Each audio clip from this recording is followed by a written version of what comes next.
Süd vəzi xərçənginin müalicəsində və müayinəsində yenilikdən öncə icazə verin xanımın situasiyasından bir aydınlıq gətirim. Bizi izləyən tamaşaçılarda yanlış bir fikir oyanmasın ki, mən bir dəfə müayinəyə getdim, bu məni ömrümün sonuna qədər bu xərçəngdən qoruyur və ya sığortalanıram.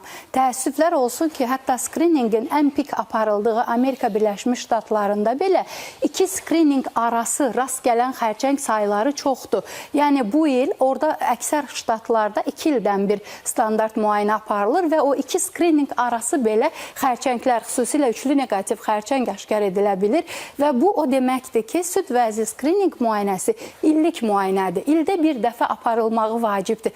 Mən bir dəfə həkimə getdim, nəyisə gördü və ya görmədidən əlavə, yəni bu bizi ömrümüzün sonuna qədər sığortalamır ki, biz axıra qədər... Əvvəllər deyirdilər ki, bu 40 yaşdan sonra ildə bir dəfə olmalıdır. İndiki xəstələr arasında 25-in üzərində qızlarda artıq bu varsa, demək ki...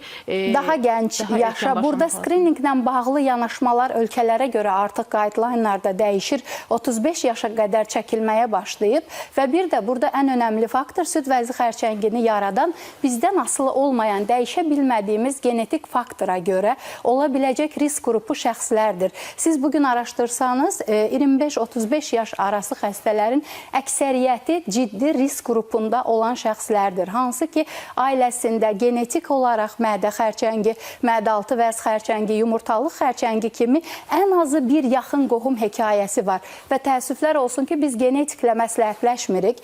Qohumlarımız da xəstəliyi gizlədir. Bugün biz efemimizdə çox sevinirik ki, çox şükür xanımın nəticələri yaxşıdır və ürəklə öz xəstəliyini bizimlə bölüşür. Amma əmin olun ki, biz ən yaxınımızda olan şəxsin belə, birinci dərəcəli qohumumuzun belə xəstəliyini bilmirik və bizim genetik riskimiz nə yerdədir? Bunun haqqında heç bir bilgimiz yoxdur. Üzr istəyirəm, mən çox yaxşı bir laboratoriyaların birində sizin dediyiniz məsələni aydınlaşdırmaq üçün özüm üçün, mən həm də araşdırmacı jurnalistəm deyim, beynimə sual məşğul olurdu ki, bu məndə irsidirmi? Mənim bacım xərçəng olmuşdu. Fikirləşdim ki, amma həkim dedi ki, onda başqa orqanda olub. Analizlərin sonuncu belə izah elədilər ki, mənə siz bunu irsən qəbul eləməmsiniz və genlərinizlə də heç kimə ötürməyəcəksiniz. Bu çox doğrudur. Hamısı genetik və ya irsidir demək istəmirəm. Dediyim odur ki, yəni faiz etibarilə daha çox genetik və irsi faktorlar birincidir və o şəxslər daha fərqli müayinə olunmalıdır. Orada sadəcə mamografiya deyil də süd vəzi MRT-si önə çəkilməlidir və yaxud da ki, bizim yaşam şəraitimiz hal-hazırda gecə növbələrində işləyən çox saylı xanımlar var. Bu bir əlavə riski artıran faktordur. Xanımlarımız indi çox sosial, psixoloji yükü ağır işlərdə çalışırlar. Bunlar davamlı stresi tətikləyir. Bunlar özləri bir, belə deyək, xəstəliyin yaranmasına faktor kimi çıxır.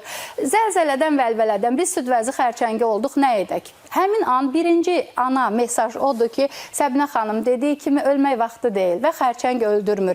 Əgər vaxtında aşkarlanırsa, bu cümləni qəbul etdikdən sonra yola addımlaya biləcəyin, güvənəcəyin bir şəxsi almalısan yanına. Bu sahədə ixtisası olan doğru bir mütəxəssislə düzgün qurulmuş planla sən inan ki, ən tufanlı dənizdə belə gəmini sahilə çatdıra biləcəksən. Yetər ki, Səbinə xanımın dediyi kimi həkimə 100% güvənmək lazımdır. Bu çox önəmlidir. Çünki niyə? Həkimin dediyi müalicə ardıcıllığına əməl etmədiyin zaman, hətta erkən mərhələdə belə istədiyin nəticəni ala bilmirsən. Mən bugün çox üzülərək bir xəstə müayinə edib bura gəlmişəm. Erkən mərhələdə idi, gəldi.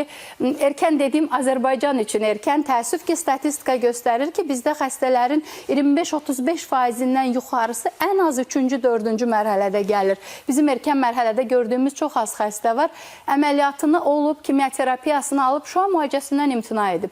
İndi xanımda dəridə residiv var. Burada kimdir günahkar? Yəni, dediyimiz bütün ardıcıllara əməl etmədiyi zaman xərçəng günahkar olmur. Xərçəng sadəcə bir bəhanədir, bir amildir. Biz də özümüz sağlamlığımıza görə məsuliyyət daşıyırıq. Yəni, bunu insan olaraq hamımız fərqində olmalıyıq. Bunun fərqində olanlar məhzəbdən xanım kimi qalib gələnlərdir. Müalicə metodlarındakı yeniliklər bugün süd vəzində digər onkologiya ilə müqayisədə daha ürək açıcıdır. Çünki erkən mərhələdə biz 90-93% tam sağalma əldə edə bilirik.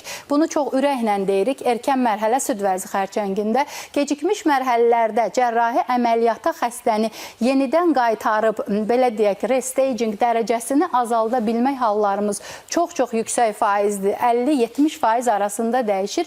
4-cü mərhələ xəstələrin əvvəlki illərə görə yaşam müddətini uzatma faizimiz real olaraq 25-30% artıb. Yəni daha öncə bir metastatik xəstənin 5 il yaşama şansı nə qədər idisə, bugün ən az 30% ondan daha artıq yaşayır. Bunlar sevindirici haldır. Konkret müalicə növlərində isə xüsusilə yüksək riskli hormon pozitiv xəstələrə əvvəllər tək tabletlə 5 illik hormon müalicə deyirdiksə, indi hormon terapiyanın müddəti uzadılaraq riski biraz daha azaldırıq. Çünki insanların ömrü uzanıb. Hal-hazırda xərçəngdən sağalmış, dünya üzrə xərçəngdə qalib gəlmiş insanların sayı çoxdur və zaman göstərir ki, onlara 5 il müalicə hormonla yetmir. Bu müddəti uzadaraq riski azalda bilirik.